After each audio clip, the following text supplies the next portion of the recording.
السلام علیکم ورحمت الله وبرکاته. د حماسي کاروان د ګروپ ټولو ملګرو الله پاک مروغ جوړ لره او ټول هغه مسلمانان ورونه چې د ما بیا د تحقیق اوري.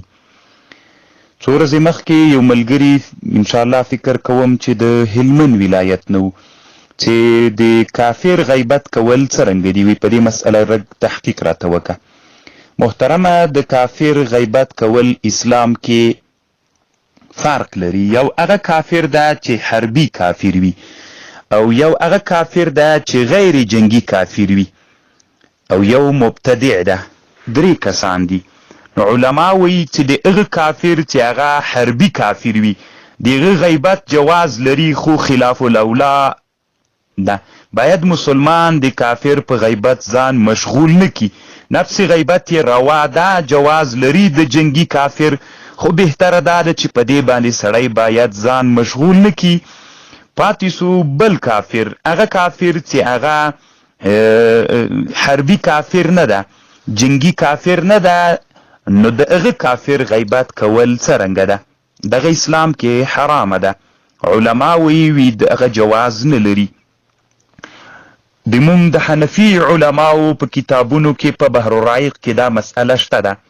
5 جل بحر الرایق کې دا مسئله ذکر ده. و وجوب کف الاذی عنه، واجب ده بندول د ضرر لکافر نه. حتی قال فی فتح القدیر تحرم غیبته کما تحرم غیبت المسلم.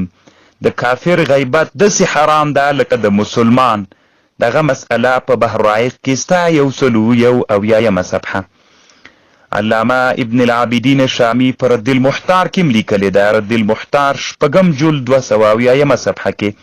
وتحرم اصل کې متن په دور المختار کې خبر ده. وتحرم غیبته کالمسلم لانه يعقد ذمه. وجبت بیا په باندې بحث په دې کړی ده. نو هغه وی حتی بل قالوا شامی وی بل قالوا ان الظلم الذمي اشد. او په حدیقة الندیه کې دا خبر ستا 4 جلد د حدیقة الندیه 45 صفحه عبدالغنی نابلوسی رحمه الله التوم لیکلی ده چې غیبت د کافر، د ذمی کافر چې حربي کافر نه، غیبت حرامه ده. سید احمد طحطاوی علی دور المختار کې هم لیکي وتحرم غیبته کالمسلم فضلا عما يفعله السفهاء. دا خوی بیخی بیا ناروا ده چې بعضی قمقلانی کوي. من صفعه، د صفع معنا نبتیر سو. وشتمه فی الاسواق، بی علماؤنا پختنو کی د صفع معنا بدرته وکی. وشتمه فی الاسواق ظلما وعدوانا. نو دا وی ظلم دا و عدوان دا. باید د دوی غیبت ونسی. و بعضی قمقلان وی کافران چې روان وی غیر حربی کافران، نو اسبع وروړي صفحه دا معنا او کنزاوی ورته کوي. دغه ناروا ده، په باندې بحث کوي. علامه سید احمد طحطاوی هم د حرمت فتوا کړې ده. او علامه ابن الحجر هیتمی شافعی د امام غزالی رحمه الله فتوا نقل کړې ده. د فتاوا نه، فتاوا د امام غزالی رحمه الله ما سره سته، خو ما کې پیدا نکړه. ممکن کوم بل فتاوا وي. الته لیکلی چې د مسلمان غیبت ولې ناروا ده؟ وی 3 وجونه ده. یو دا ده چې مسلمان ته ضرر په دې غیبت رسیږي. بل دا ده تنقیص د الله پاک د خلقت راځي. د الله یو چا غیبت کوي، پزې رسي، د سترګې د سری غوګونه، نو دا د الله په مخلوق کې نقصان بیانول دي. او بل دا ده چې وخت ضایع کول دي. باید سړی وخت ضایع نکي. نو د مسلمان خو د 3 وجونه غیبت ناروا ده. نو د ذمی هغه کافر چې حربي کافر نه، دیغه غیبت نو د کمی وجه ناروا ده. واما الذمي فكالمسلم فيما يرجع الى المنع عن الايذاء. د کافر غیر حربي غیبت د دې وجه ناروا ده ځکه کافر ته ضرر رسیږي او باید کافر ته ضرر ونه رسول سي. دغه ناروا ده. لأن الشرع عصم عرضه ودمه وماله.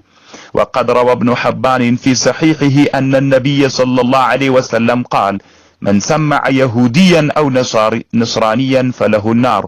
ومعنى سمع اسمع، یعنی که یو يهودي و یا نصراني و تا دسی شی ورواورول چې هغه باندې د ته ضرر رسیده، متضرر کېده، نو دغه په اسلام کې یو مسلمان راجیک سو یو کافر په دسی خبرو واورو چې هغه د غیبت وکړو، هغه ته ضرر پې ورسیده، نو دغه سړي لپاره فله النار ولا کلام بعد هذا في الحرمت.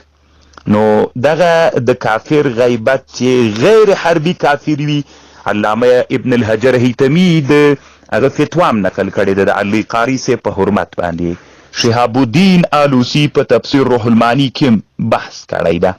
همدغه خبره د علامه ابن الحجر نقل کړی ده او بیا اخر کې وبله خبر کوي والوجه تحریم غیبة الذمی. روح المانی ملاوي والوجه تحريم غيبة الذمي كما تقرر، وهو وإن لم يعلم من الآية ولا من الخبر المذكور معلوم بدليل آخر ولا معارض بين ما ذكر وذلك دليل كما لا يخفى.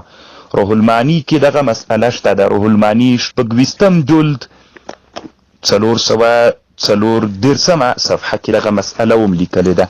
نو روح المانی مویي چې غیبت د کافر حرام ده، هغه کافر چې هغه حربي کافر نه وي. او علامه ابن الحجر هیتمی دویم جلد الزواجر عن اقتراب الكبائر 20 صفحه کې دا مسئله لیکلې. او پاتې سو مبتدع بدعتي دغه غیبت څنګه ده. نو دا بدعتي که دا بدعتي کفر ته رسېدلی بیا لکه حربي رسېده جایز ده، او که دا بدعتي کفر ته نه ورسېدلی بیا لکه مسلمان رسېده غیبت بیا جواز نه لري. خو د بدعتي هغه د بدعت ذکر کول دا به مکروه نه ده. مثلا یو بدعتي ده، یو بدعت ناروا کار کوي، هغه د ناروا او د بدعت ذکر یې په اسلام کې ناروا نه ده. الله پاک مروغ جوړ لره دغه خبر. واما المبتدع فإن كفر فكالحربي وإلا فكالمسلم واما ذكره ببدعته فليس بمكروه، دا بیا مکروه نه ده. الله پاک مروغ جوړ لره. ان شاء الله وروره تسلا به دې په باندې سوي وي.